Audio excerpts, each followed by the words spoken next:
Tracy Howard from Glasgow has taken on an immense challenge, walking 5,000 miles around the county's coast to raise money for cancer charities in memory of her wife, Angela.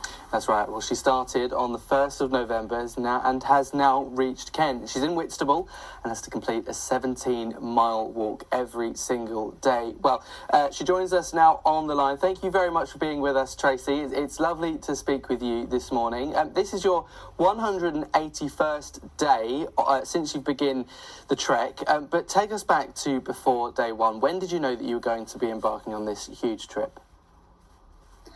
Well, I spent quite a lot of time with my wife, Angela, who had cancer, and just sitting with her, and I started listening to audiobooks, and I was listening to a book of someone who ran around Britain, and so it sort of started from there. And Angela and I had always been keen walkers, and so we our retirement plan was to buy a motorhome and drive around Britain, and so I've sort of added the two things together.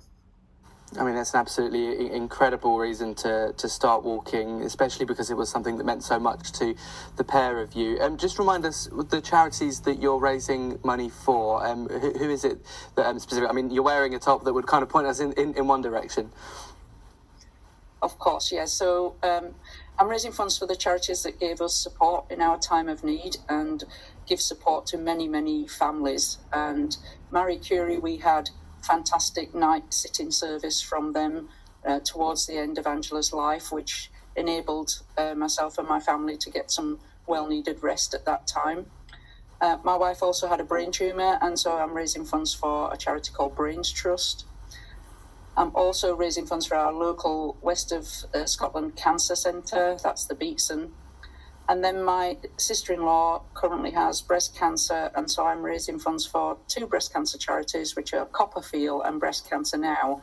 And just to add to everybody, please check your breasts regularly, however old you are, and whatever gender you are. It's really important for you to keep checking your breasts. Yeah, well, I mean, walking's not the only thing you've been doing as well. You've been making lots of little crocheted hearts, I'm aware. Can you tell us a little bit about why you've been doing that? And I think you've made loads of them, maybe hundreds. We've actually got one here. Actually, yeah, I wish I could take credit for that.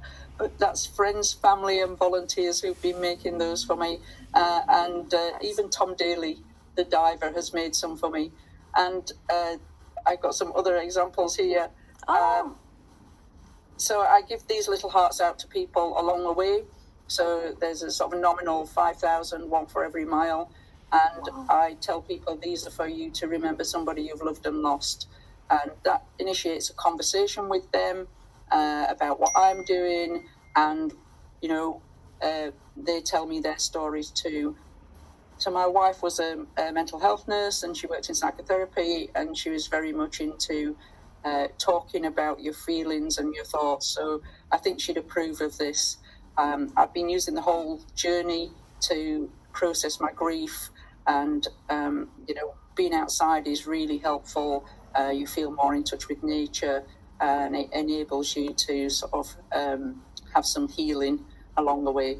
Absolutely, I think that's so lovely, as well as, and we talk about it all the time about how much, you know, connecting with nature, how much an effect that has on our social, you know, our mental well-being. But yeah, as you say, being open and talking with people. You're now at part of the Kent coast, then, so you're in Whitstable at the moment. Or we can see the motorhome has reached there. What's the sort of plan now then? I mean, what sort of people have you been talking to now that you've been in Kent? Oh, I've met some lovely people in Kent. Some kind lady did my laundry for me earlier in the week, and it's just great just meeting people in general. So I've spent, I'm nearly at the end of Kent now. I'm actually in Sittingbourne at the moment.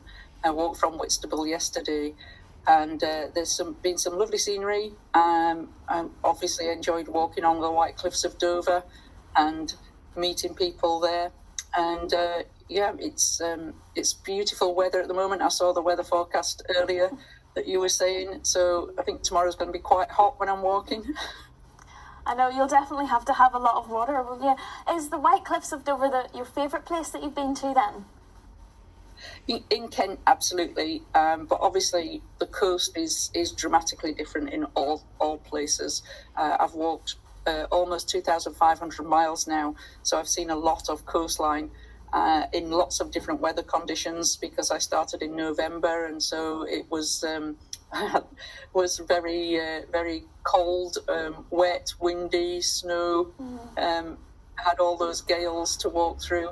And so obviously the coastline looks dramatically different in different weather conditions. Yeah, and some lovely pictures are showing up on the screen now, obviously, of the pair of you.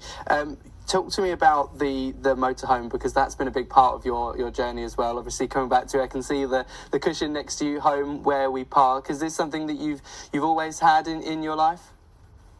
No, it's something that Angela and I... our plan was to buy one in retirement, but obviously Angela was only 58 when she died, so she didn't really get a retirement. And so, one of the things is, is home a physical place or is it an emotional place? Where is it? So at the moment I'm living in my motorhome, which is called Priscilla, and this is my home for a year. And it's about connecting with thoughts, feelings, memories, etc. I mean, it's such a lovely story. Just before we wrap up, I know you said your message earlier is such an important one about checking for signs of breast cancer, but just very quickly, what is your message to the world and our viewers this morning? Well, if you're able to donate, that would be fantastic. Please, the charities really need your help. They do some tremendous work, and they rely on donations. Absolutely. So if you're able to donate, please do so. I write a blog every day about what I'm doing as well. You can look at that at tracystrek.uk. Absolutely. And the donation and every information, all of that's on my website. Got to cut you up there because we're going to go to a break, but thank you so much for speaking with us. We'll be back after this. Thank you very much.